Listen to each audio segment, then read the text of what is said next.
I'm working the information desk at Taronga Zoo in Sydney when an American family approaches, wearing what can only be described as safari expedition gear, khaki everything, multiple canteens, and those vests with 17 pockets. The dad's carrying a first aid kit the size of a small suitcase. Before I can greet them, he asks if we've had to evacuate any sections today. Due to escaped deadly animals mixing with the native deadly animals, I blink. We're in a zoo, in a major city. He's dead serious, explaining. He read that Australia has the top 10 deadliest creatures on Earth and wants to know the evacuation protocol. His wife interrupts to ask if the viewing platforms are snake-proof, whether they should have brought their own anti-venom. Their teenage daughter is Googling how fast can a kangaroo kill you. If this level of reality check storytelling is the kind of clarity you wish more travel channels actually delivered, you're going to want to stay plugged in. I track these cultural misconceptions. Full-time subscribing just makes sure you don't miss the next one. I explain that the animals are in enclosures, that we're in the middle of Sydney, that kangaroos are herbivores. The dad nods slowly, then asks if that's what we tell tourists to prevent panic. He pulls out a laminated card I'm not kidding, titled Australian Survival Priority Matrix that he made on his computer. It ranks threats. Spiders red alert, snakes red alert, jellyfish orange alert, actually included drop bears, and aggressive marsupials orange alert. He wants to know why we don't have warning sirens. 20 minutes later, they're still at my desk. The mom is now asking about the zoo's venom extraction center, whether staff carry EpiPens for the snake situations. I watch the dad photograph the emergency exit signs. Explaining he's mapping escape routes in case of spider swarm, their daughter asks if Australia has a version of 911 that's specifically for animal attacks. Australia isn't dangerous, but Americans arrive convinced every step could be their last, and honestly, we've stopped fighting it. We just hand them the incident report forms and wait. Last month, a woman from Texas asked her Airbnb host in Melbourne if the apartment had been spider swept that morning. The host, confused, said they'd cleaned normally. The woman produced a UV flashlight brought from America, explaining she'd read that Australian spiders glow under black light and she needed to do a full spectrum scan before unpacking. She spent 40 minutes checking every corner, found nothing, then accused the host of using spider hiding technology.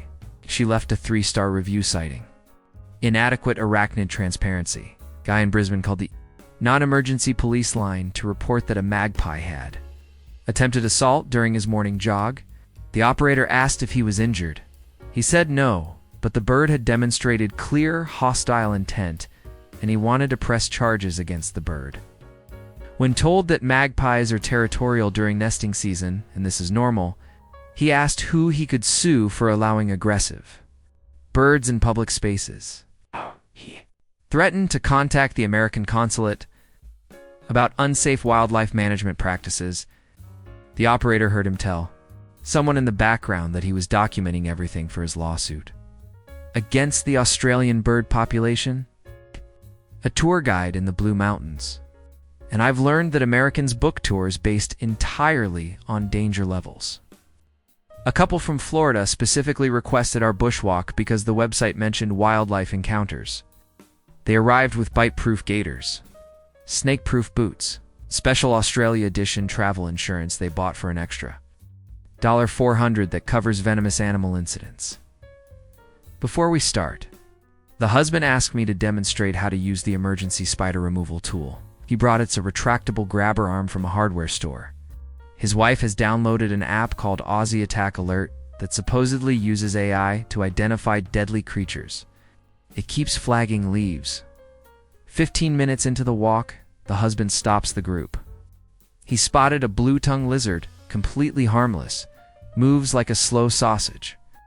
He backs away slowly, hands up like it's a bear, and stage whispers, "Nobody move. Maintain eye contact." And this is exactly the kind of moment people who subscribe never miss the stuff tourists swear only happens in documentaries. Most viewers just scroll past stories like this. You're clearly not most viewers. His wife is filming, narrating. We've encountered our first Australian predator. Notice how the guide remains calm. She's trained for this. I explain it's a lizard that eats snails. The husband squints at me. That's exactly what someone would say to prevent tourist panic. He insists we give it space and makes the entire group detour 50 meters around it. The lizard doesn't move. It's sunbaking later. He asks why we don't carry venom kits and whether my training included snake negotiation tactics. When I say I've worked here 5 years and never needed either, he nods knowingly. Survivorship bias. His wife asks if I'm downplaying. Dangers because of tourism board. Pressure. They leave me a tip with a note for your bravery. In the face of constant danger, a woman in Cairns demanded a refund from her Great Barrier Reef tour because of the safety briefing didn't adequately cover box jellyfish protocol. Tour operator explained they only operate during non-stinger season and provide stinger suits anyway. She cut him off. But what if a rogue jellyfish doesn't know it's not stinger season? She'd brought her own marine biology. Textbook highlighted and tabbed and wanted to quiz the crew on jellyfish behavior patterns. She asked if the boat had a defibrillator specifically calibrated for box jellyfish venom and whether the captain had combat medic training when told they had standard first aid equipment. She announced she'd be staying on the boat because the risk assessment is inadequate. She spent 3 hours on deck writing what she called an incident report about dangers that hadn't happened. She posted it on TripAdvisor. I'm a barista in Perth. An American guy comes in every morning and asks if we've checked the coffee machine for spiders. Not once, every single day. He watches me make his flat white like I'm defusing a bomb. And this morning, he asked if we have a policy about beverage safety regarding insect contamination. I told him we follow health codes. He leaned in and whispered, but what about the redbacks? I'm making coffee. In a cafe in the city center?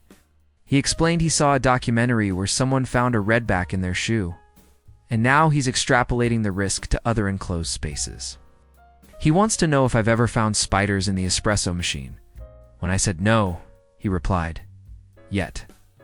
He started bringing his own travel mug because it has a lockable lid.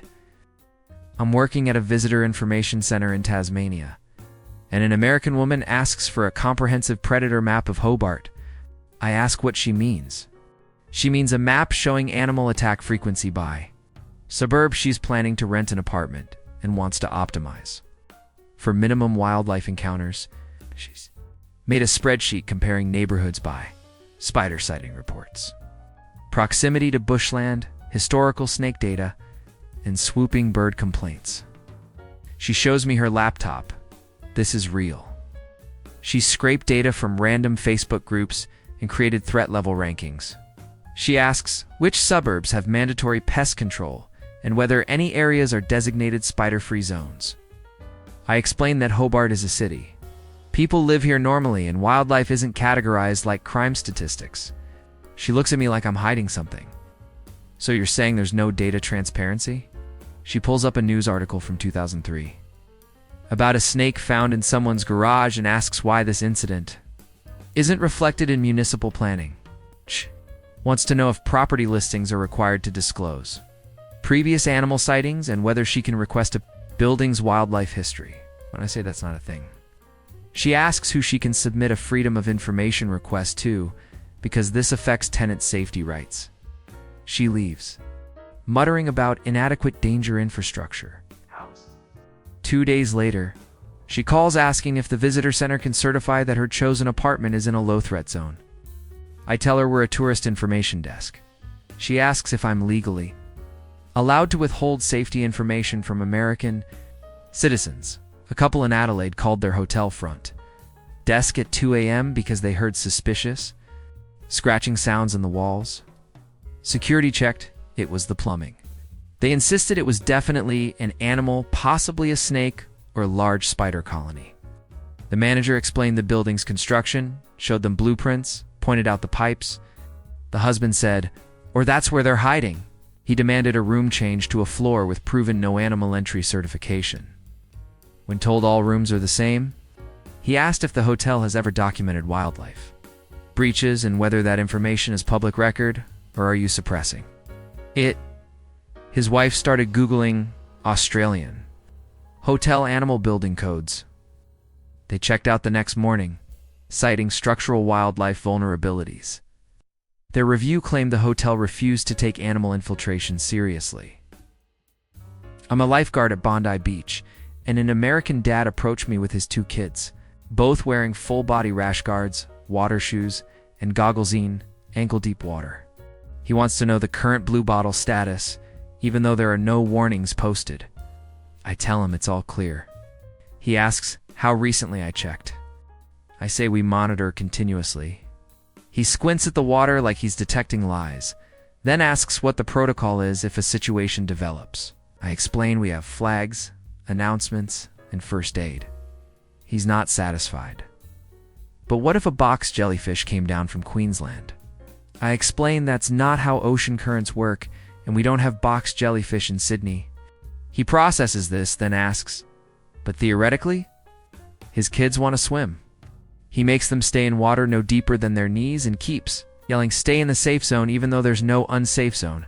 He's watching the water like he's expecting a shark fin to emerge in the shore break. Every piece of seaweed that floats by causes a minor panic. He calls his kids back to shore 3 times in 15 minutes just to check. I watch him wade out in water that's barely covering his ankles and announce to his family, "I've surveyed the area. We can stay 15 more minutes, then we need to reassess." He's in Sydney. At Bondi, in 2025, treating the ocean like a combat zone. Last week, I'm hiking in the Grampians, Victoria, and I pass an American couple who've set up camp near the trail. They've created a perimeter using rope and bells. Tied to the rope hand, they've posted handmade signs reading, "Human zone, wildlife keep out." The woman is spraying something around the perimeter. I ask if they're okay. The husband explains they've established a safety boundary using scent deterrent. It's citronella bug spray because they read that animals respect territorial markers.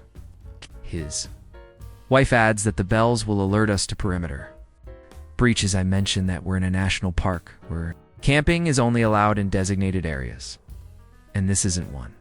He dismisses this. Safety supersedes regulations. I explained that no dangerous animals are going to attack their tent. He counters, "That's what 87% of attack victims thought." I ask where he got that statistic. He says, "I extrapolated it from an article I half remember." Wife shows me their night watch schedule there. Taking shifts, staying awake in case of incidents. They've been in Australia for days and haven't slept more than 2 hours at a stretch. I wish them luck and continue my hike. 2 hours later, I pass them again. They're packing up, exhausted. The husband mutters something about unsustainable threat levels and needing to reassess their Australia strategy. I watch them carry their bell rope perimeter system back down the trail. And I realize they came to Australia expecting a nature documentary nightmare. And they're determined to live it whether it exists or not. Australia has spiders. We have snakes. We have jellyfish in some areas, at certain times. But mostly we have cities, coffee shops, beaches where families swim, and hiking trails where the biggest danger is sunburn. Americans arrive ready for battle with nature itself, and we've learned there's no convincing them otherwise. So we just nod, hand them the park maps, and watch them treat our home like a survival reality show.